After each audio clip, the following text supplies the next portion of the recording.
Hello and welcome back to the Not the Old Firm YouTube channel. My name is Ben Banks, joined again by James Black for today's first Premiership preview as domestic action in Scotland gets back underway. A full card of games in Scotland's top flight this weekend, all kicking off at 3 o'clock, which, when was the last time that happened? That must be a real first for Scottish football. Trying to think off the top of my head, it is probably going to be pre-split. When was that? Early 2000, it actually be probably before that. It might even be as far back as pre-SPL. So, like, you're maybe talking late 90s. Wow. Well, that's before I was born, so we'll not talk about that too much just now today. Looking at the full card of games, as we said, if you've not already subscribed to us, please do subscribe. We've got lots of exclusive interviews that have been out over the past week, most recently with Gavin Riley, who's formerly at Queen of the South, Dunfermline, St Mirren and Hearts, now playing his trade at Carlisle United. So do check that out if you've got a spare half an hour and you want your day filled before tomorrow's games. The games are as follows: Aberdeen, Kilmarnock, Livingston, Accies, Mull versus St Johnstone, Rangers at home to Dundee United, Ross County play Celtic, St Mirren v Hibs. We'll go through them all individually, but apart from the first two we're going to mention, which are Aberdeen, Kilmarnock and Ross County Celtic, because they've got the same talking point. They are going to be test pilot events for fans coming back into stadiums. Nicola Sturgeon announcing yesterday at our briefing in Holyrood that the overall phasing of fans back into grounds across the country is put back to October 5th, but the test events this week still go ahead. So there'll be 300 Aberdeen and Ross County fans in their respective stadiums this weekend. I felt like this was a bigger boost at the start of the week. Now that it's been pushed back to October 5th, it seems a wee bit odd almost having the fans this week and then not having them again till after the next international break, potentially longer, because the cases in Scotland are rising quite significantly. Yeah, I mean, without wanting to get too political, I think the whole thing's just a bit of a mess. I'm not overly keen on these test events yet. Uh, I don't know. I think it's all a bit kind of rushed ahead and rushed forward, and let's just do what we can do as quickly as we can, and then deal with the consequences later. And I mean, when you're still seeing cases of players getting positive tests, which we'll talk about a wee bit more later on. But when you've got the guys that are actually being kept in these secure bubbles and that are going through testing and everything else, and they're still picking this virus up, is it really wise to have punters travelling, even if it's punters from within the local area? It's it needs to happen at some stage. They need to work out how it works, but especially in the backdrop of what's happening in Aberdeen's just came out of a local lockdown, and it just seems a bit. I don't know. See, because of the rising cases and now it's been put back 3 weeks, it's like, well, we'll still have this. We'll see how it goes, but there's not really going to be any end product to it for 3 weeks, and which is disappointing because players, fans, managers alike have all said that the games just are not the same at all without any supporters there. The intensity's down a wee bit and it feels a bit reserve-like, and I think that's probably contributed to the sort of lack of intensity just throughout a lot of the games in the Scottish Premiership so far. But October 5th is the date. Whether that is brought forward or even brought back remains to be seen. But individual games, Aberdeen, Kilmarnock, Aberdeen in decent form just now. They've won every game since their COVID breaches. Kilmarnock are coming into this game off the back of a really, really good 4-0 win off of Dundee United. How do you see this one going, James?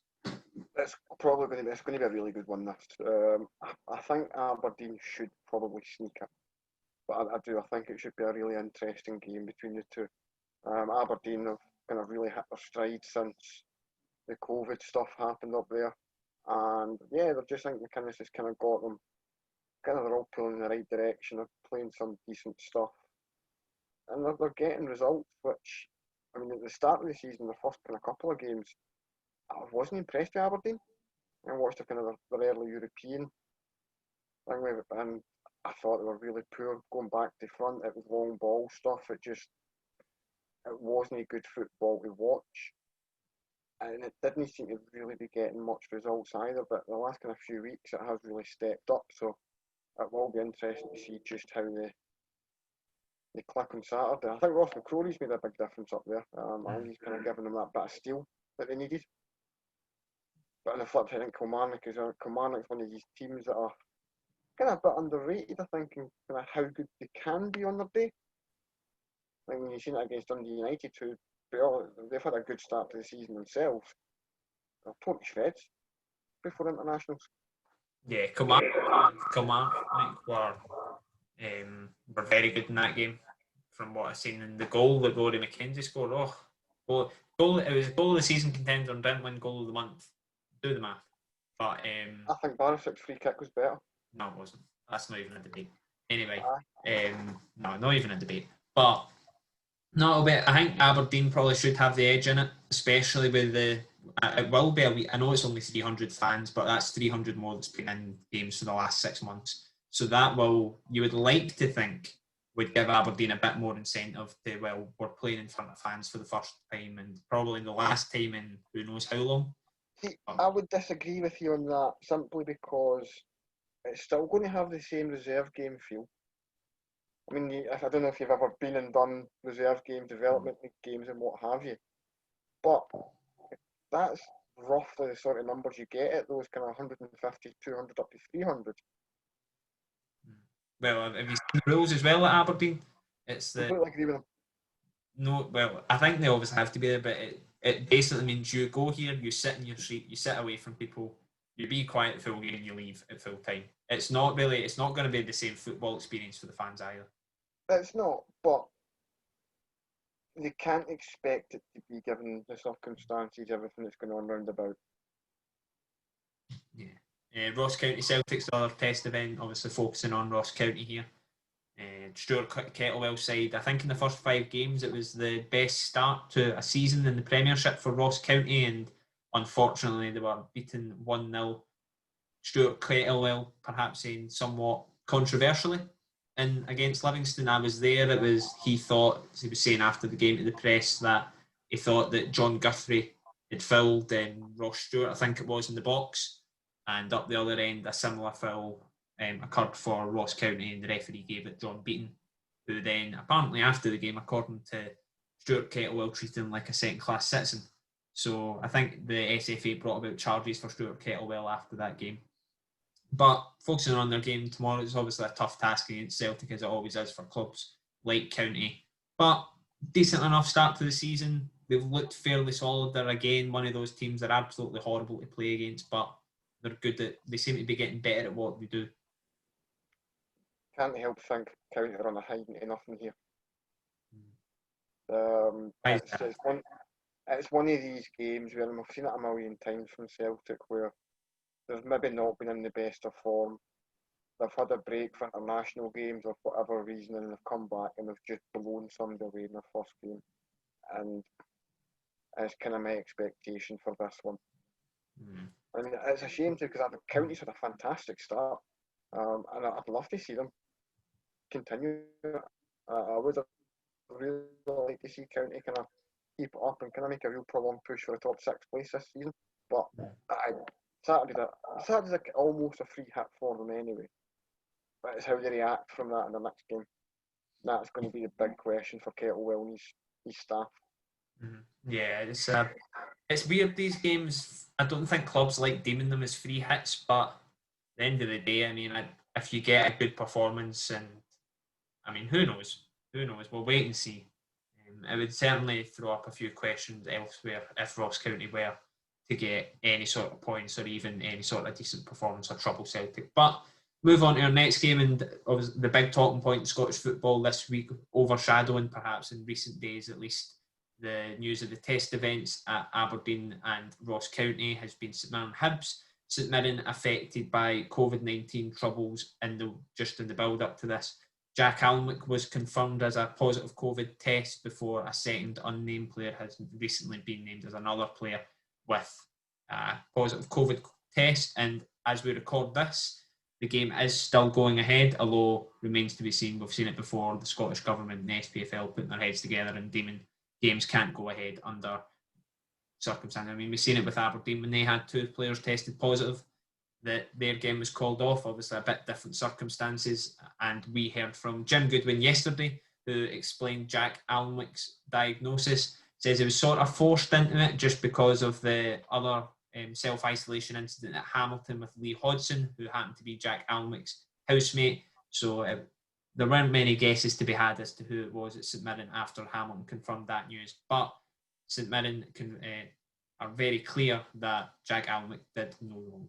Obviously, we don't, we don't like naming names and the people that are involved in it. I think it's quite a private issue, but at the same time, I think somebody has managed to leak it online. It's out there on social media, and there's no point us denying it. I think it'll be perfectly clear to everyone when the team is selected on Saturday anyway who it is who's involved. So yeah, we're disappointed for Jack, but at the same time he's doing well, he's recovering, and he's following the instructions given to him by the doctor.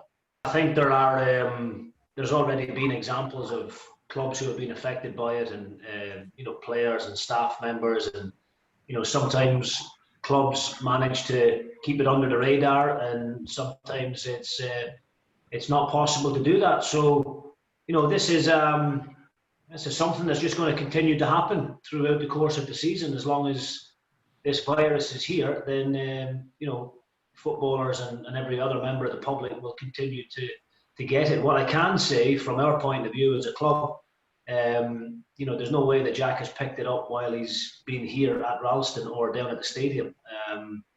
The club have done everything they can. They've followed the strict guidelines that have been set out by the SFA, the SPFL, and the Joint Response Group. And we can't do any more as a club at our end. But unfortunately, the players and the staff members, everybody needs to go home, and some of our partners and wives are going out to work every day.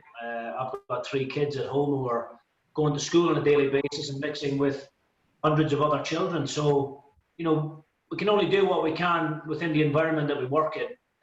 We can't, unfortunately, control everything. So it's just been a really unfortunate situation. But as a football club, we can't do any more at our end. It's a weird one, this. I don't want to suggest that St Mirren's doing something wrong, because I don't think they are. I've been to St Mirren with all the restrictions that's going on, and they're doing everything by the book. They're just a hell of an unlucky. They had earlier in the season as well. They had the 7 the false positives. And I mean, going back to the kind of all ties into the test events and whatnot. When you've got guys like Jack Alnwick testing positive, Lee Hodson self-isolating, is it right that we're having fans in games? I mean, the Celtic games were postponed because one player breached the travel restrictions, and the government essentially shut down Celtic's games. So when we've now got 2 confirmed positive tests at St Mirren, why is the same not happened? Is 2 positive tests less of a risk than somebody who should be isolating? Well, I'm confused. This is the question, I think, for a lot of authorities and stuff. We're not the ones that make it. I wouldn't want to be the ones that make those decisions. But the thing is that if you obviously need to put health first, that comes. If there's a risk of infection other players, the game can't go ahead, and whatever the ramifications are for that, clubs will just need to deal with it. But if it is playable, and I mean, if we shut down clubs after 2 positive tests every time, and this is probably going to happen, this virus isn't going to go away this season. We're going to be stuck with this season. Who knows? Maybe even next season. But they've already done it. How many positive tests were there at Aberdeen? There were 2. And what happened? It was shut down. But the thing, it's odd, isn't it? Because, I mean, regardless of how you got it, Aberdeen players probably got it being somewhere they shouldn't have been. Alnwick got it just through sheer unluckiness, but they've still got the virus all the same, and the virus doesn't care if you've been to a nightclub or you've just got it from who's came in and got it from their work or whatever. It's still the same virus. So I don't know. I think if they start shutting down clubs every time after 2 positive tests, we're going to really struggle to get through this season. But at the same time, you need to weigh health risks and responsibility. Well, I think it goes without saying that we hope the 2 players at St Mirren both recover well. just as well, because I think that's what people miss as well. I think you almost see it, and it's just like they've got positive tested out the game. I don't think people realise that, we don't know, they may be asymptomatic, or they could be really struggling with this. Mm-hmm. So hopefully, from a health point of view, the players recover well and they're able to return to training as soon as possible, and hopefully there is little as disruption as possible to these games going ahead, as we'd all hate to see, regardless of circumstances, protocol, etc. More disruption in the game after the past few months we've had would just be an absolute nightmare. But moving on from that, Rangers Dundee United, focusing on Dundee United, their first trip to Ibrox in how many years? It's 6? First in 6 and first in the league since 2012. Lawrence Shankland will be back for Mickey Mellon's men. They've looked fairly decent in their opening games. They've played well. He seems to be working well with what he has, rather than going out there and purchasing more.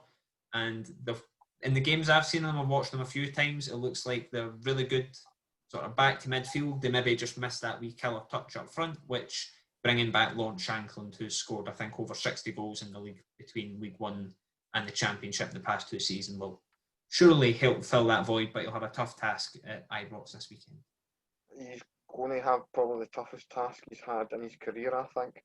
And not because I think the Rangers' defence is anything overly special. They are good, but I think it's with Rangers' recent defensive record, they're going to be very keen to extend that further. And I do think with Shankland having a kind of distinct lack of match fitness, having not played in weeks, it's going to be a tough one for them. I would be very surprised if United come away from Ibrox, if anything. To be fair, the game against Celtic, I mean, if you compare them as similar games against teams of similar quality, then they really frustrated Celtic in that one. Celtic sort of get a bit of a lucky break of the ball, in my opinion, sort of 10 minutes to go, and they were able to get their winner off the back of that, but they defended really well and they had chances as well. It was just, again, they maybe just missed that wee touch up front, but against Kilmarnock, it was a different story. They actually played well in the first half. Mm-hmm. Still found themselves 2-0 down. It was just one of those games. But then, I mean, a 4-0 scoreline, perhaps it wasn't a 4-0 game, but it doesn't always reflect well, and it will be one I'm sure they'll have learned a lot from. But looking at other games as well, Livingston-Hamilton is another pretty fairly big game for both clubs. Hamilton having only won one game away to Motherwell earlier in the season, and Livingston registering their first win of the season against Ross County prior to the international break. We've got some exclusive Aki's content coming next week to the channel. Here's a wee clip of what you can expect. It was one that came out of the blue, to be fair. So like during lockdown, they got in contact with my agent. Then we set up a Zoom call, and then we went from there. I was talking to the manager and assistant manager and their team through Zoom, and then well, obviously we ain't started the league yet, so I haven't seen or been involved to see like the difference in standard, but I've definitely seen like the quality of training and stuff like that, like the intensity and stuff has gone up definitely a lot. But it's good. It's all for the better. You only can improve from it. So. Well, that was obviously Mickel Miller. He's just moved to Rotherham from Hamilton after a spell there, and you can expect that interview on the Not the Old Firm channel next week. Looking at the game this weekend, however, a really big game on the El Plástico. Yep, I'm going to dig out the old football cliche. This is a relegation 6-pointer already. It absolutely is. I think when you look at Livy's form since the season started, it's going to be a long year for Livy. They're going to be one of the teams, I think, who are at the bottom end of the table, scrapping to stay up. Aki's, I know they do this woe is us thing sometimes, but Aki's are one of those teams who they will be scrapping to stay in the division again this season. So, having watched them both a bit this season, a draw seems the obvious result. I think both have kind of really lacked any killer instinct in attack. They're not creating huge amounts of chances. But both are fairly tight defensively. But that said, it's going to be one of these games where it ends up 6-5 or something, isn't it? Just because I've said that. Well, I mean, I think Livingston will have Anthony Stokes available for the first time. He's the replacement, it would seem, for Lyndon Dykes. Ackies are going to be missing Hodgson, who's self-isolating, and I think Scott McMahon as well. might also be missing after his red card against Rangers. So they're missing their best two fullbacks. And Aki's this season just have not really been able to bring anybody else in because of the financial impacts of COVID. So who comes into those positions? I mean, Hakeem Adofin coming up against his former club has played right back before he could move out there.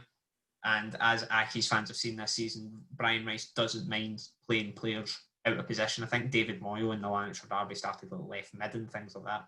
So he's not afraid to sort of test his players in positions or perhaps not as comfortable with. For me, I think Livingston should have enough. I think Livingston at home still have been decent. They beat the drew with Rangers, beat Ross County. Hibs game was a bit of a blip, to be honest. I think they conceded 8 goals at home in 2019-20. They conceded 4 in the one afternoon against Hibs. It was just an awful afternoon for them. But I think Livingston should have enough. They're still well proven it. The Tony Macaroni that they can win games. But I mean, if they win this, they beat Ross County before the break, suddenly you start looking up the table a wee bit, because for me there's not a lot between sort of teams in this league, sort of maybe outside Hibs and Aberdeen. Everybody else, there's not a lot between them. Last game we're going to look at, Mull v St Johnstone. Big game for Johnstone, especially because his Mull team are without a win so far this season. They'll be looking to get their first ahead of a big game in the Europa League away to Coleraine next Thursday night. We were hearing from them this morning, but it wasn't good news on the injury front. Already this season they've lost Scott Fox to a season-ending knee injury. Nathan McGinley, Jake Carroll, Charles Dunn, all not really featuring, most of them not featuring at all. Now Liam Donnelly is going to be missing until the new year with a knee injury. Just on the injuries, Liam Donnelly had his operation on his knee. Sorry, Liam, I forgot about Liam. Yeah, Liam's had the operation. He was down seeing the specialist yesterday. It was a little bit worse than we feared. So we're looking probably into the new year before we'll see Liam back again. It's obviously a big blow for you. He was a big player for you last season. Yeah, it's, I'd say we've been a little bit unfortunate. If I sit here and say we've been unlucky, I get slaughtered. But we have been a little bit unfortunate with things that have gone against us. You know, penalties, sending offs, missing penalties. Actually, it was Liam's fault he missed it, so we won't feel sorry for him. But you know, operations that were innocuous. Nobody was near Liam when the injury happened. Same with Scott Fox. You know, so it's been a big blow to us. Liam will be a big miss to us. But Mark O'Hara's playing in that position for us at the moment and doing well. We've got some younger kids in Barry Maguire and Dean Cornelius who are doing very, very well at the moment. And there's a couple others that will go on loan. So it's just when you throw those younger boys in. It's a big blow that for Mull, losing Liam Donnelly. He was in his first season at Mull, he was sort of hot and cold. Second season he really came into his own and I think he scored like 9 goals or something, albeit a lot of them from the spot. But he's a massive player for Mull and he's going to be a massive misser as well in that CDM role. No other troubles to seek with injuries this season, Motherwell, have they? No, they have been really. I think the word I'm trying to say is they've probably been unfortunate a lot of the time. Obviously, results and performances and places need to improve. There was the game against Livingston where he was speaking to the press after it, Robinson, saying that some of these players need to buck up their ideas a wee bit, and they got the draw at Hibs after it. But they really need a win in this one, I think. I'll be interested to see exactly how he goes about replacing David Turnbull in this one. I know the Celtic game, they made the immediate switch, but I think kind of having had a bit of time over an international break, I mean, it's 2 weeks now since Motherwell's last game. So with that kind of bit of time, I'm wondering just if he's maybe worked on something a wee bit different to try and kind of make up for losing what was quite clearly their talisman. No, well, I think, to be honest, I think the replacement's already there for David Turnbull, and that's Liam Polworth. He had he had the third most assists in the league last season. And Stephen Robinson said to us a few weeks ago, Mull finished third without David Turnbull last season, and a lot of it was down to Liam Polworth threading passes into the final third. So I think he'll fit into that, no bother at all. One player that Stephen Robinson is adamant that could perhaps be irreplaceable for Mull just now is Alan Campbell. He's praised him lots this season, and he was speaking about him again this morning. But I've said it numerous times, he's the epitome of everything we try to do at this football club. I said to everybody, just watch what Alan does, and he will make the best of everything he's got in life just through sheer hard work. And that's not being disrespectful to his talent, because he's an extremely talented boy as well, but he combines the both, and he's doing very well. You know, at the minute he's probably irreplaceable for us, and it's not often I say that. Looking at St Johnstone as well a wee bit, Callum Davidson's side I think they've started sort of the way you thought Callum Davidson's St Johnstone side would have started. Yeah, it was always going to be a hard one for him going in there at the back of Tommy Wright. But I think he's done fairly well. It's not been brilliant, but it's not been a monumental disaster. Been some kind of poor result. But if you watched St Johnstone and never really thought that it was a million miles away from Tommy Wright's team. No, it's very similar. I mean, you need to remember as well, Cam Davidson was part of Tommy Wright's set up for a wee bit, so undoubtedly he'll sure have picked up things. He knows very much about that club, Cam Davidson, what works for St Johnstone. I think at times Tommy Wright last season tried to get St Johnstone moving away from what they're good at. He tried to get them playing really expansive football, and I mean, it would have looked pretty if it worked, but they are very good at just being a bit rigid and winning games 1-0, 2-0 with the odd good, not good performance, but you know what I mean, like goal scoring. No good performance. Yeah. So I think it'll be really tight. Motherwell this season have struggled against teams that come to Fir Park and sit in. They've been open about that. Like, they've almost been played at their own game a wee bit. And it'll be interesting to see if St Johnstone do the same, because that's what they do like to do, home and away. So, interesting. Well, that's us. That's the full card of games. No games on the Sunday at all. It'll be another interesting week in Scottish football, James. Definitely. It's going to be one of these ones where I think this is going to start setting momentum for teams now. Because we've got a month or so until the next set internationals. About a month until the Betfred Cup starts. So teams are actually 3 weeks till the Betfred Cup starts. But I mean, teams are going to have that chance now where there's going to be a constant stream of games for them over the next 4, 5, 6 weeks, and they're going to come pretty much thick and fast. So it's going to let sides who maybe not started so well before the international break just there. It's kind of going to have given them a chance to work on things, kind of make some tweaks tactically, and it will really give sides the opportunity just to try and play through whatever problems they might have. And on the other side, for the teams that have started so well, it's going to give them a real chance to kind of build on that and start pushing towards becoming, you know, third, fourth, and securing a top 6 place this early. Right, well, that's for on our first preview show. We hope you have enjoyed. Not the Old Firm will be at games this weekend. We'll have guys at Livingston, Hamilton, Motherwell versus St Johnstone, and if it goes ahead, hopefully it does, I'll be at St Mirren versus Hibs tomorrow, and we'll bring you all the reaction from that and our views on the weekend's games on Sunday on our new Premiership review show. There'll be new content going out next week as well. The Europa League ties for Aberdeen and Motherwell. We'll be looking at them, as well as some exclusive interviews and some more Premiership previews and reviews. Until next time, take it easy.